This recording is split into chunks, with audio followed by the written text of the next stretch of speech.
Hi there, in this tutorial, I'll show you how to tie a tie. Whether it's for a formal event or a job interview, learning how to tie a tie is an essential skill that every man should have in his arsenal.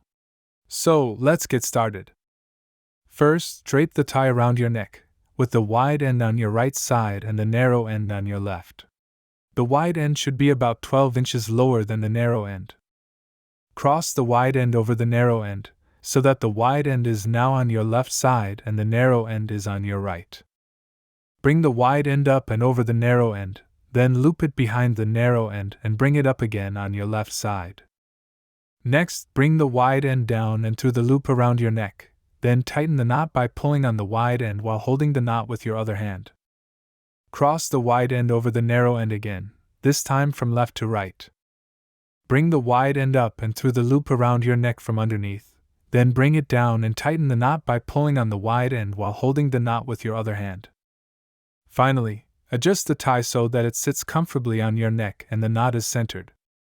And there you have it, a perfectly tied tie.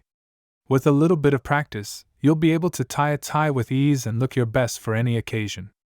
Thanks for watching. Don't forget to subscribe.